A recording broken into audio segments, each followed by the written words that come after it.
আগে যারা এসেছিল, 100 বছর আগে যারা এসেছিল, তারা কি দুনিয়াতে আছে?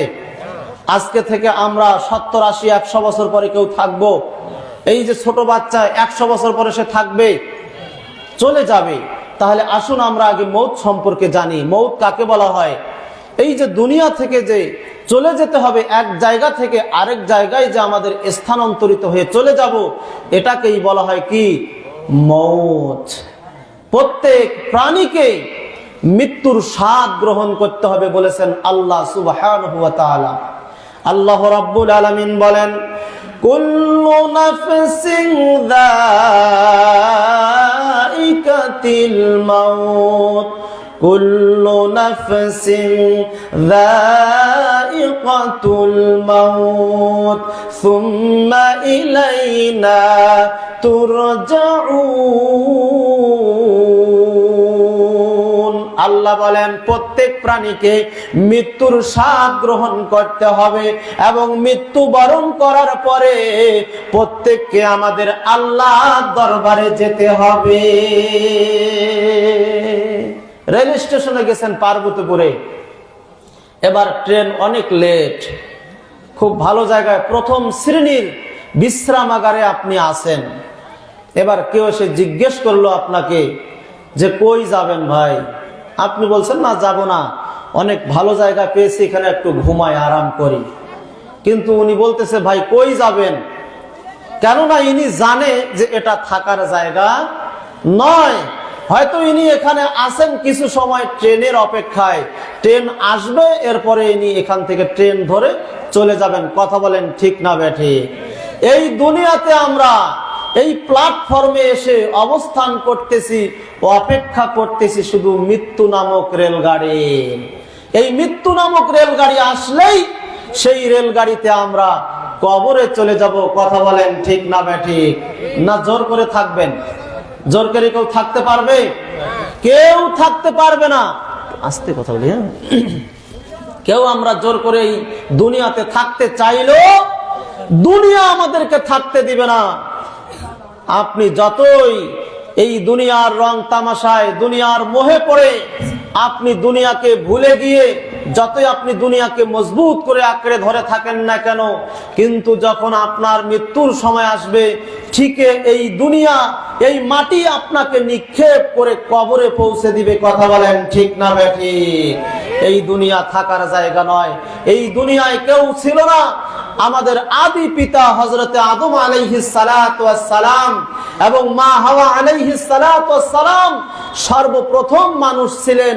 সেখান থেকে সেই এক নারী এবং এক পুরুষ থেকে আমরা সবাই এসেছি। ভালো আছেন? আলহামদুলিল্লাহ। সবাই আমরা সেখান থেকে এসেছি। তারা আজকে বেঁচে নাই। এই পর্যন্ত যারা এসেছে, আমাদের দাদা, তাদের দাদা, কেউ দুনিয়ায় বেঁচে আছে? কেউ দুনিয়ায় বেঁচে নাই। সুতরাং আমরাও একদিন এই দুনিয়া থেকে চলে যাব। কেউ আমরা দুনিয়ায় থাকতে পারবো না।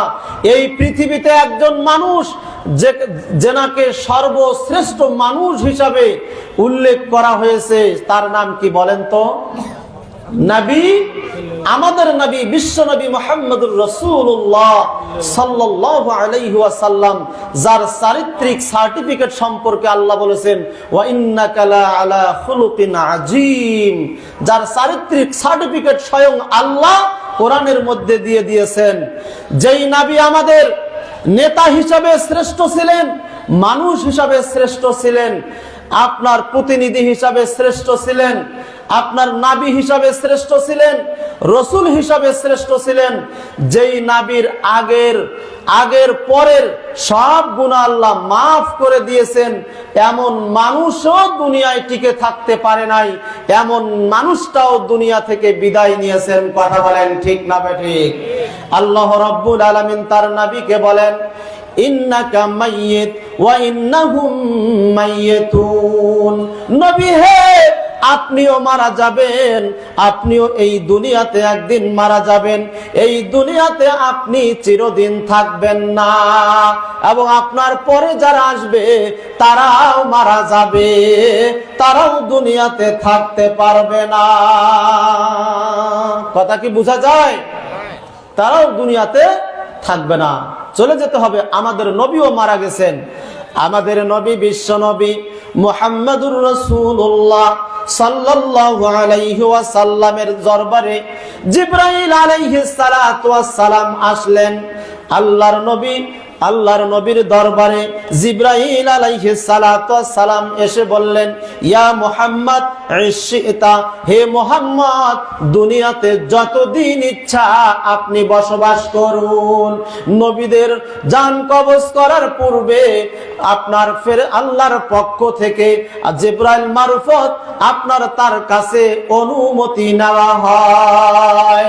জিবরাইল আলাইহিস সালাতু ওয়াস সালাম আমাদের নবী বিশ্ব নবী মুহাম্মাদুর রাসূলুল্লাহ সাল্লাল্লাহু আলাইহি ওয়াসাল্লামের দরবারে এসে বললেন, ও দয়ার নবী গো, আপনি দুনিয়াতে যতদিন বেঁচে থাকার ইচ্ছা ততদিন আপনি বেঁচে থাকুন, কিন্তু ফাইন্নাকা মাইয়িত, কিন্তু এরপরে আপনাকে মৃত্যুবরণ করা লাগবে।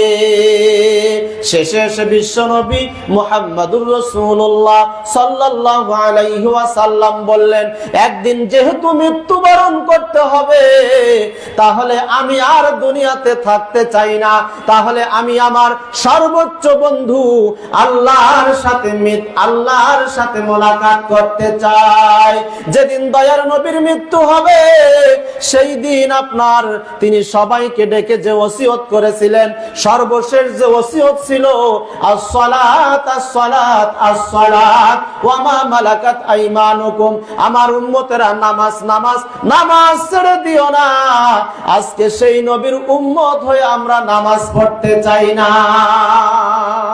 নবী মৃত্যুর পূর্বে ওসিয়ত করে গেলেন, নামাজ ছেড়ে দিও না।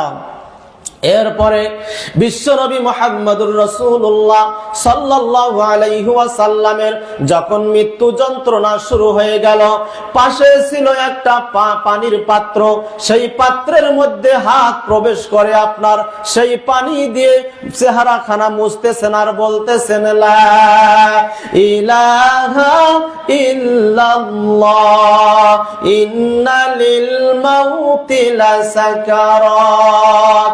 আল্লাহর নবী বললেন, আল্লাহ ছাড়া সত্যিকার অর্থে কোনো মাবুদ নাই, কোনো উপাস্য নাই, কোনো ইলাহ নাই। নিশ্চয়ই মৃত্যু যন্ত্রণা খুবই কঠিন। এবার দয়ার নবী বিশ্ব নবী মুহাম্মাদুর রাসূলুল্লাহ সাল্লাল্লাহু আলাইহি ওয়াসাল্লাম মৃত্যুর পূর্ব মুহূর্তে আকাশের দিকে তাকালেন, আকাশের দিকে আঙ্গুল করে তাকিয়ে বললেন, মা'আল্লাযী আন'আমাল্লাহু আলাইহিম মিনান নাবিয়্যিনা ওয়াস-সিদ্দীকিনা ওয়াশ-শুহাদা'i ওয়াস-সালিহিন ওয়া হাসুনা উলাইকা